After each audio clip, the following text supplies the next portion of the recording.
Hello, bachcho. Let's read the question. The question includes two statements. The statement one is the decrease in first ionization enthalpy from boron to aluminium is much larger than that from aluminium to gallium. Statement second is the d orbital in gallium are completely filled. In the light of the above statements, choose the most appropriate answer from the options given below. तो options हमारे पास क्या है? Option A है statement 1 is incorrect but statement 2 is correct. Option B है statement 1 and 2 are correct. Statement C है statement 1 is correct but statement 2 is incorrect. और option D है both the statements are incorrect. तो चलिए देखते हैं इस क्वेश्चन का की कंसेप्ट.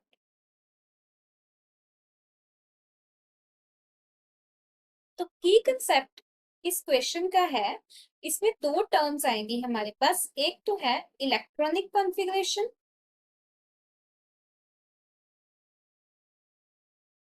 और दूसरी हमारे पास आएगी आयनाइजेशन एंथैल्पी.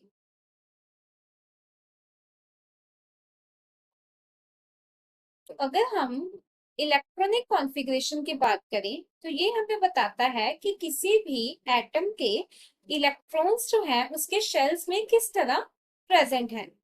और वही आयनाइजेशन एंथैल्पी जो है ये हमें बताती है कि अगर हमें किसी भी एटम से इलेक्ट्रॉन को निकालना है तो हमें कितनी एनर्जी देनी पड़ेगी. This is known as ionization enthalpy, ताकि उसका एक आयन बन जाए. ठीक है. तो अब अगर हम फर्स्ट स्टेटमेंट देखें तो उसमें कहा गया है decrease in first ionization enthalpy from boron to aluminium is much larger than that from aluminium to gallium. अब अगर बोरॉन, एल्यूमिनियम और गैलियम की बात करें तो ये पीरियोडिक टेबल के ग्रुप 13 में प्रेजेंट हैं और बोरॉन के नीचे है एल्यूमिनियम और एल्यूमिनियम के नीचे प्रेजेंट है गैलियम. ठीक है. अब अगर हम बोरॉन की बात करें तो इसका एटॉमिक नंबर है 5 और इसकी कॉन्फ़िगरेशन है 1s2 2s2 2p1. वहीं अगर हम एल्यूमिनियम की बात करें तो इसकी जो कॉन्फ़िगरेशन है वो हो जाएगी 1s2 2s2 2p6 3s2 3p1, क्योंकि इसका एटॉमिक नंबर है 13.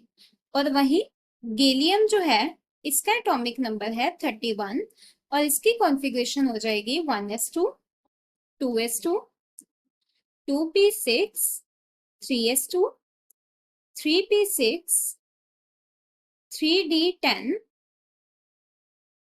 4s2 4p1.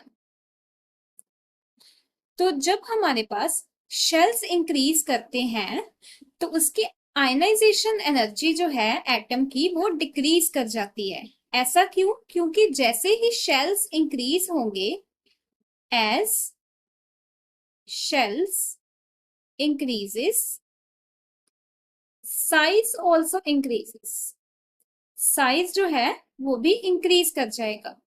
तो जैसे ही साइज इंक्रीज होगा इलेक्ट्रॉन को बाहर निकालना इजी हो जाएगा, क्योंकि न्यूक्लियस का चार्ज जो है वो आउटर मोस्ट इलेक्ट्रॉन तक नहीं पहुंच पाएगा, तो इलेक्ट्रॉन इजीली रिलीज हो जाएगा.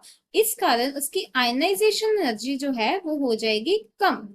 तो अगर हम देखें बोरॉन और एल्यूमिनियम में तो हमारे पास बोरॉन से जब हम एल्यूमिनियम की तरफ आएंगे तो जो first ionization energy from boron to aluminium वो उसकी एक पर्टिकुलर कुछ वैल्यू होगी जिसको हमने ले लिया x. अब जब एल्यूमिनियम से गैलियम की तरफ जाएंगे तो अब गैलियम में हमारे पास इंक्लूडेड है 3d10, मतलब d ऑर्बिटल भी इंक्लूडेड है. और जो d ऑर्बिटल है उसकी जो स्क्रीनिंग इफेक्ट है वो है बहुत वीक, जिसके कारण उसका इलेक्ट्रॉन जो है वो इजीली रिलीज हो जाएगा. और हम कह सकते हैं कि जो भी एनर्जी होगी बोरॉन से इलेक्ट्रॉन निकालने के लिए उससे बहुत कम एनर्जी चाहिए होगी गैलियम से इलेक्ट्रॉन निकालने के लिए। तो फर्स्ट स्टेटमेंट यहाँ पे हो जाएगी करेक्ट। अब सेकंड स्टेटमेंट क्या है, the D orbital in gallium are completely filled. तो हमारे पास गैलियम के जो डी ऑर्बिटल है वो है 3d10। तो 3d10, डी में तो मैक्सिमम 10 इलेक्ट्रॉन्स ही आ सकते हैं, इसका मतलब ये कंप्लीटली फिल्ड है। तो सेकंड स्टेटमेंट भी है करेक्ट। तो इसके बेसिस पे हमारा आंसर जो है वो हो जाएगा option B, which is both the statement 1 and 2 are correct. I hope you understood this well. Best of luck.